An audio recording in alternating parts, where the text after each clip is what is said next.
आज हमारे हाथ लगी है रॉबर्ट ग्रीन की किताब the concise laws of human nature. इसे आप इंसानी बर्ताव की एक तरह की ऑपरेटिंग मैनुअल समझ सकते हैं। इसका मिशन है हमारे अंदर और हमारे आसपास के लोगों के बर्ताव के पीछे छिपे उन गहरे अनकहे पैटर्न्स को समझना जो हमारी जिंदगी को अनजाने में चला रहे हैं। हम सब ने ये महसूस किया है ना? हाँ बिल्कुल। कभी ऑफिस की मीटिंग में हम अचानक गुस्सा हो जाते हैं और बाद में सोचते हैं कि ऐसा क्यों हुआ, या फिर कोई दोस्त अचानक हमसे दूर हो जाता है और हमें हमें वजह तक समझ नहीं आती। ऐसा लगता है जैसे हम सब किसी अदृश्य धागे से बंधे हैं, कुछ नियमों से चल रहे हैं जो हमें पता भी नहीं है। बिल्कुल। और ये किताब उन्हीं अदृश्य धागों को पकड़कर एक तरह से रोशनी में लाने की एक कोशिश है। लेकिन इसकी सबसे दिलचस्प बात यह है कि ये दूसरों पर उंगली उठाने के लिए नहीं है। अच्छा। इसकी शुरुआत खुद से होती है, अपनी भावनाओं, अपनी असुरक्षाओं और अपने मुखौटों को समझने से। आज की इस चर्चा का मकसद यही है कि हम इन छिपे हुए नियमों को समझकर अपनी जिंदगी की ड्राइविंग सीट पर ज्यादा मजबूती से कैसे बैठ सकते हैं। चलिए फिर सबसे पहले और शायद सबसे मुश्किल नियम से ही शुरू करते हैं। किताब कहती है कि हम इंसान खुद को जितना तर्कसंगत यानी रैशनल समझते हैं, हम उतने हैं नहीं। बिल्कुल नहीं है। असल में हमारे ज्यादातर फैसले, हमारी राय, हमारी पसंद नापसंद, सब कुछ हमारी भावनाओं की देन है। इसे ग्रीन ने तर्कहीनता का नियम यानी लॉ ऑफ इर्रेशनैलिटी कहा है। और ये कोई फिलॉसफिकल बात नहीं है, इसके पीछे पक्का विज्ञान है। ओके। हमारे दिमाग की बनावट में ही इसका राज छिपा है। किताब इसे 3 हिस्सों में समझाती है। सबसे पुराना हिस्सा है रेप्टिलियन ब्रेन। Reptilian brain? हाँ, जो हमारी, आप कह सकती हैं, जिंदा रहने की सहज प्रवृत्तियों को चलाता है, जैसे खतरा महसूस होने पर लड़ना या भागना। अच्छा। उसके ऊपर है लिम्बिक ब्रेन, जो हमारी भावनाओं का केंद्र है, प्यार, गुस्सा, डर, ये सब।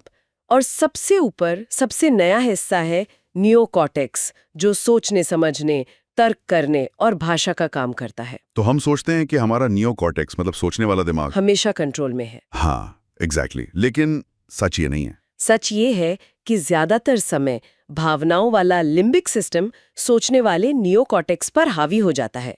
भावनाएं पहले आती हैं, तर्क बाद में आता है। और वो भी अक्सर उन भावनाओं को सही ठहराने के लिए। बिल्कुल। हम पहले महसूस करते हैं और फिर उस महसूस करने के लिए कारण गढ़ते हैं। इसका असल जिंदगी में एक उदाहरण सोचते हैं। मान लीजिए ऑफिस में किसी सहकर्मी ने आपके आइडिया पर सवाल उठा दिया। अब सैद्धांतिक रूप से तो आपको उसके तर्क पर ध्यान देना चाहिए। देना तो चाहिए। लेकिन होता क्या है, दिल की धड़कन तेज हो जाती है। हमें लगता है कि हम पर हमला हुआ है, हमारी काबिलियत पर शक किया गया है। हाँ। और फिर हम अपने आइडिया को बचाने के लिए नहीं, बल्कि अपनी अहम यानी ईगो को बचाने के लिए लड़ने लगते हैं। हम सब वहां रहे हैं। बिल्कुल। और यहीं पर आत्म जागरूकता सेल्फ अवेयरनेस काम आती है। ग्रीन कहते हैं कि तर्कहीनता से लड़ने का मतलब भावनाहीन होना नहीं है। अच्छा। बल्कि अपनी भावनाओं के असर को समझना है। इसके लिए वो एक 3 चरणीय प्रक्रिया सुझाते हैं। सबसे पहले अपनी पूर्वाग्रहों यानी बायसेस को पहचाने। ये कहना बहुत आसान है, लेकिन करना शायद सबसे मुश्किल तो है। जैसे कन्फर्मेशन बायस। अगर मैंने किसी के बारे में पहले से कोई राय बना ली है, तो मेरा दिमाग तो उसी को सही साबित करने के लिए सबूत ढूंढेगा ही ना। हाँ। कोई अपने ही दिमाग से कैसे लड़ सकता है? लड़ना नहीं है, बस उसे देखना है। जब आप किसी नतीजे पर पहुंचें तो खुद से बस ये पूछें, क्या मैं इस नतीजे पर इसलिए पहुंचा हूं क्योंकि सबूत यही कहते हैं, या इसलिए क्योंकि मैं यही मानना चाहता था?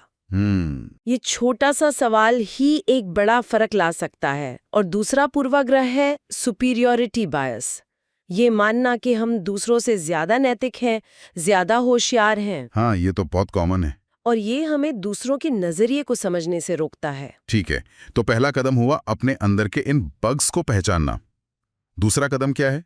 दूसरा कदम है उन स्थितियों से सावधान रहना जो भावनाओं को भड़काती हैं, जिन्हें हम ट्रिगर पॉइंट्स कहते हैं। Trigger points? हाँ, जैसे बहुत ज्यादा तनाव, या बचपन का कोई अनसुलझा घाव, या कोई ऐसा इंसान जिसकी बातें हमेशा आपको उकसाती हैं। जब हम इन ट्रिगर्स के असर में होते हैं तो हमारा सोचने वाला दिमाग लगभग बंद हो जाता है और हम पूरी तरह भावनाओं के कंट्रोल में आ जाते हैं। बिल्कुल। तो ये जानना कि आपकी दुखती रग क्या है बहुत जरूरी है। और तीसरा कदम? तीसरा कदम है तर्कसंगतता को एक आदत बनाना। जैसे किताब में एक रणनीति है, अपनी प्रतिक्रिया देने का समय बढ़ाना। तुरंत रिएक्ट ना करना। हाँ, जब कोई बात बुरी लगे तो तुरंत जवाब देने की इच्छा को रोकना।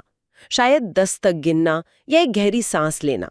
ये छोटा सा गैप हमारे सोचने वाले दिमाग को वापस ऑनलाइन आने का मौका देता है। ये तो बहुत प्रैक्टिकल सलाह है। और एक और बात, लोगों को वैसे ही स्वीकार करना जैसे वो हैं, न कि जैसे हम उन्हें देखना चाहते हैं। ये उम्मीद छोड़ देना कि लोग बदल जाएंगे हमें बहुत सी भावनात्मक निराशाओं से बचाता है। तो अगर हम अपनी भावनाओं और तर्कहीनता को थोड़ा बेहतर समझ लें तो इसका सीधा असर हमारे रिश्तों पर भी पड़ना चाहिए। हाँ बिल्कुल। और यहीं से दूसरों को समझने की बात शुरू होती है, जो कि उतना सीधा नहीं है जितना लगता है। ग्रीन कहते हैं कि हम सब एक तरह के एक्टर हैं जो समाज की स्टेज पर अपना अपना किरदार निभा रहे हैं। हाँ। और हम सब अलग अलग मुखौटे पहनते हैं। मुखौटे? ऑफिस में हम मेहनती और प्रोफेशनल दिखने वाला मुखौटा पहनते हैं। सही बात है। दोस्तों के साथ मजाकिया और बेफिक्र दिखने वाला, और परिवार में शायद एक जिम्मेदार इंसान वाला।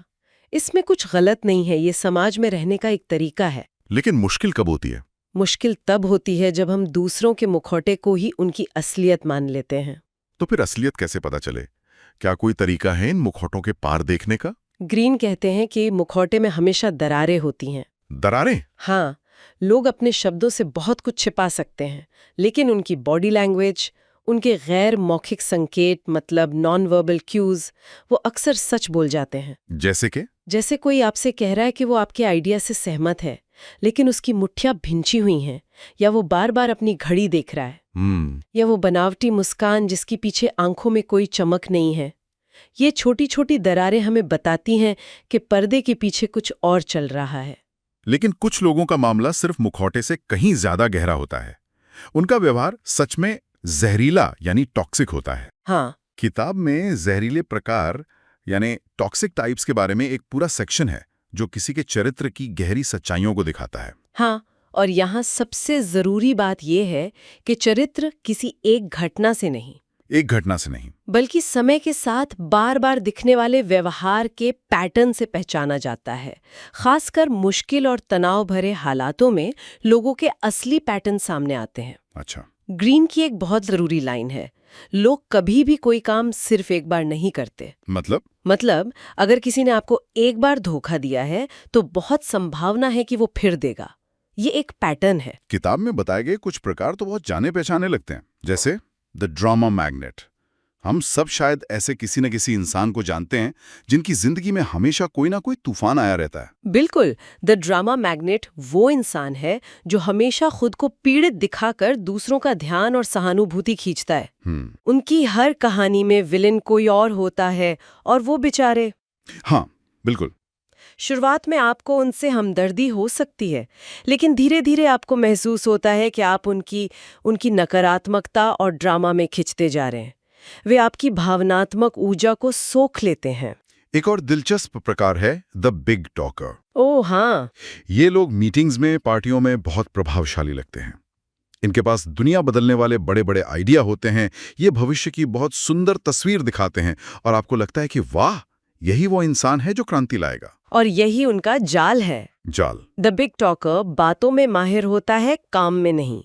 अगर आप उनके पिछले रिकॉर्ड को देखें तो आपको बड़े बड़े वादों और आधे अधूरे प्रोजेक्ट्स की एक लंबी लिस्ट मिलेगी। अच्छा। जब भी कोई चीज गलत होती है तो वे कभी जिम्मेदारी नहीं लेते, हमेशा कोई बाहरी कारण या किसी और को दोष देते हैं। ग्रीन की चेतावनी यहाँ बहुत काम आती है। लोगों के शब्दों की चमक पर नहीं, उनके कामों के ठोस पैटर्न पर ध्यान दें। चरित्र उनके कामों में झलकता है, बातों में नहीं। बिल्कुल। ये तो हुई एक एक व्यक्ति के मुखौटे और चरित्र की बात। लेकिन जब यही सब जटिल लोग अपने अपने मुखौटों और पैटर्न के साथ एक समूह में आते हैं, तब क्या होता है? क्या ये बर्ताव और भी ज्यादा अप्रत्याशित हो जाता है? बिल्कुल। यहीं पर समूह का मनोविज्ञान सामने आता है, और वो व्यक्तिगत मनोविज्ञान से बहुत अलग और ज्यादा शक्तिशाली हो सकता है। यहीं पर किताब का एक और दिलचस्प नियम आता है, लोभ का नियम, यानी लॉ ऑफ कॉवेटसनेस। लोभ का नियम?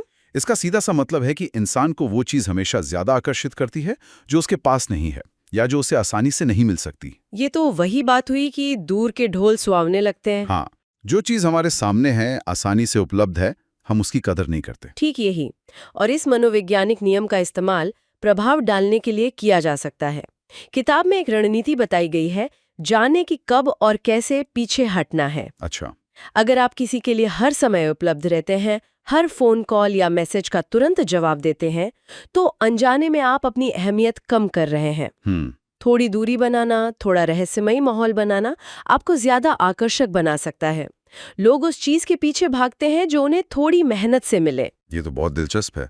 ये सिर्फ रोमांटिक रिश्तों में ही नहीं बल्कि प्रोफेशनल दुनिया में भी लागू होता होगा। निश्चित रूप से। जैसे वो बॉस जो हमेशा उपलब्ध नहीं होता, उसकी बातों का वजन ज्यादा होता है। बिल्कुल। लेकिन ये तो एक एक करके की बातचीत हुई। जब हम किसी समूह का हिस्सा होते हैं तब एक और शक्तिशाली नियम काम करता है, अनुरूपता का नियम, यानी लॉ ऑफ कन्फर्मिटी। ओके, इसका मतलब है कि समूह का हमारे ऊपर एक अदृश्य नीचे की ओर खींचने वाला दबाव होता है। दबाव? हाँ, हम अपनी सोचने की क्षमता और अपनी पहचान खोने लगते हैं और वैसा ही सोचने और करने लगते हैं जैसा पूरा समूह कर रहा होता है। और ये बहुत जाना पहचाना एहसास है। कभी कभी ऑफिस की मीटिंग में या दोस्तों के साथ ऐसा क्यों होता है कि हम उस बात पर भी सिर हिला देते हैं जिससे हम अकेले में शायद सहमत ना हो।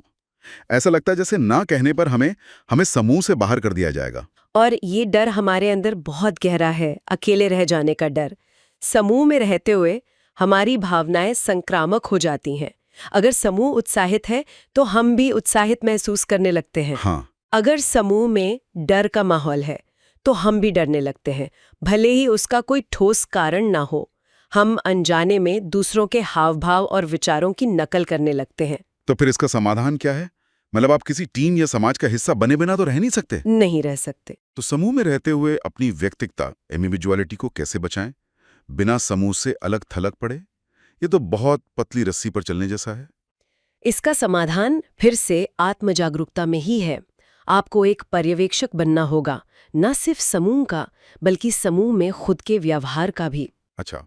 खुद से पूछें, जब मैं समूह में होता हूं तो मेरा व्यवहार कैसे बदलता है? क्या मैं ज्यादा जोखिम लेने लगता हूं? क्या मैं उन बातों पर हंसता हूं जो मुझे असल में मजाकिया नहीं लगती? एक स्वस्थ समूह वो है जो काम पर जोर देता है और अलग अलग विचारों के खुले आदान प्रदान को प्रोत्साहित करता है।